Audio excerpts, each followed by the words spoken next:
Steph made tonight, he feels like the focus is really good just collectively right now. I'm just curious, do you agree, and where are you seeing that? Yeah, I definitely agree. You're just starting to see it on both ends. We're starting to connect the game.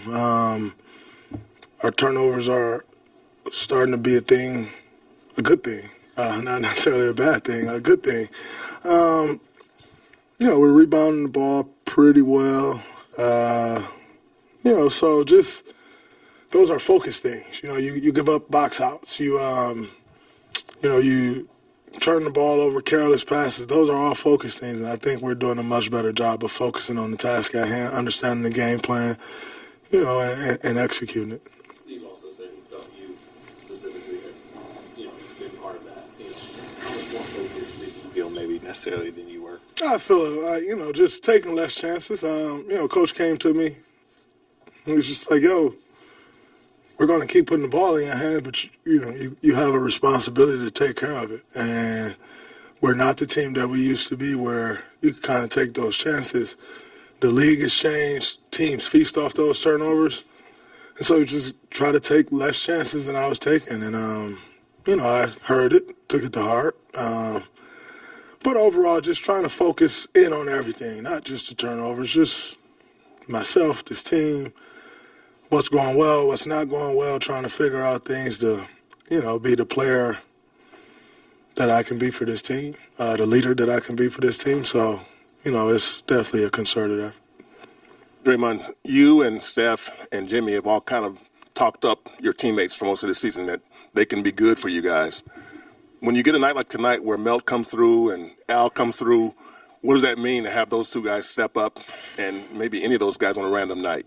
Well, those two guys in particular have been out, and those are two guys that connects our lineups. And, so with Al missing the amount of games that he's missed, but then also being on the restrictions that he was on, Melt, he played 25 minutes tonight.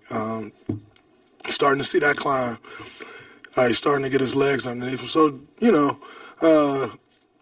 Guy Santos was huge, by the way. He had 2 points again, and dominating games with his effort, and his brain. It's been huge. So it's always great to have those guys stepping up because, like we've said all year, we need those guys to win. It's not just going to be an effort of us three doing it, and that's the answer. That's never been the answer. When you look at teams that think that's the answer, they've been wrong every time. So we depend on our guys, we trust our guys, and they've been coming through. Draymond, how much personal pride in year 14 do you still take in these kind of matchups against someone like Giannis? I take a lot of pride in them because it's an honor. It's an honor to play against great players in this league. Giannis is one of the all-time greats in this league and at my position, And so anytime you have the opportunity for myself, I love that challenge, Sometimes you want to get absolutely annihilated, and it's okay. Sometimes I'll get the better of him, sometimes he'll get the better of me, but most importantly, there's a respect, there's an appreciation for the competition that's brought to the floor. So it's an honor. I don't take those matchups lightly. I don't, I'm in 14th year. I don't think I'm at the end, but you never know when this thing changes or when that's it, And so anytime I get an opportunity to match up against the greats like Giannis, it's always an honor, and I cherish the opportunities. Draymond, following up sort of Monty's question, specifically on Melt, you mentioned sort of connecting the game, but even last year when he only played a handful of games with you, it seemed like you guys knew he fit with the way you played. 1,000%. Why? What about his game meshes with He's a secondary ball handler, which is great for us. He is a point-of-attack defender. Just understands the game. He's always in the right spot. He obviously can knock the shots down. The shots have been going early, as he's been working his way back and getting his legs underneath him. And you're starting to see now he got his legs back. You see he can have somebody at the top of the key and just blew by him and got a layup today, right? You're starting to see him look like Melt. But, when you've done it as many times as we've done it, you know what it looks like. So you can see right away last year. What did he play, 5 games? Was it last year? 2 years ago? 2 years ago. Last year? Jesus. Whew. God. Yeah, 6 games, and you could see it right then, like just the way things worked when he was on the floor. And then on the flip side, when he went out, we went to shit, So you could see it. Sorry, NBA. I'm just honest. Sorry. Draymond, going back to your defense, obviously in the last 10 years or even all time, you're one of the greatest defenders. Thank you. But talking about right now, do you still feel you're one of the top 10 in the league at defending? I think that'd be an understatement.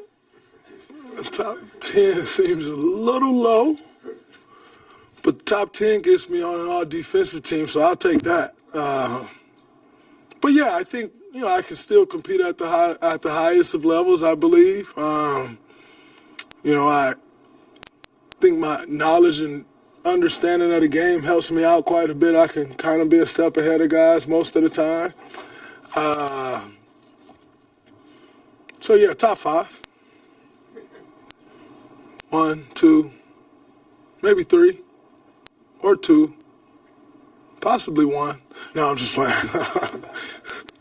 Draymond, Steve was saying before the game his mom was really upset with him after getting tossed the other night. What moment in your basketball career has your mom been the most upset with you at?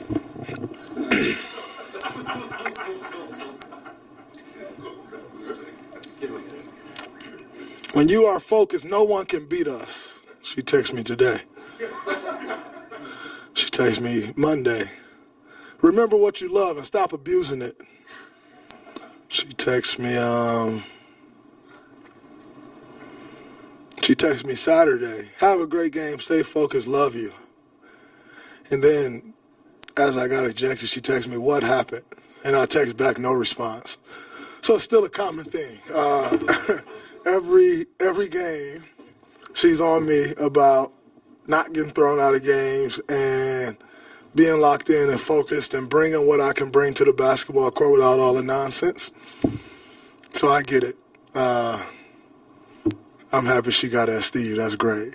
Is there one you remember through the years more than any other? No, because my mom's pretty intense. You ever seen her on like internet? She can be a lot. So. Like she told me the other day, we need to have a heart-to-heart. I've been avoiding her ever since. So There's an apple and tree. So I get it. I am very much so still afraid of my mom. I don't know if that'll ever change. So I'm still ducking that heart-to-heart. I'm trying to play a few more good games before we have it. Then the conversation might change a little bit. I'm terrified of my mom, still to this day.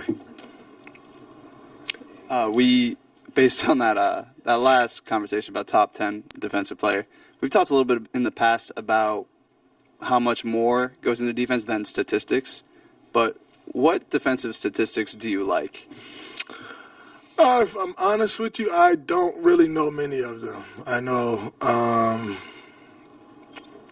don't get off into them. I kind of judge off the eye test, because numbers, we got a lot of numbers in this league. Some of them can be a bit deceiving.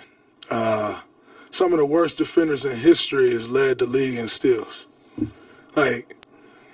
It's just the nature of the game that we play, So I don't know many of the defensive statistics because I don't really get off into them. I know who's a good defender. I know who's a bad defender. I know how to exploit a defender. I know we should probably get that guy out of this action, but I don't really, the stats just don't always tell the story, so I don't get caught up in them. I kind of watch, and, you can have a guy who's like off the charts in the stats, and Steph like, yo, we're going to put this dude in every action, right? And like exploit it, and you're like, yo, but this dude off the charts on these stats, And so I don't really get off into them, and I don't know many of them, other than my good old eye. No problem.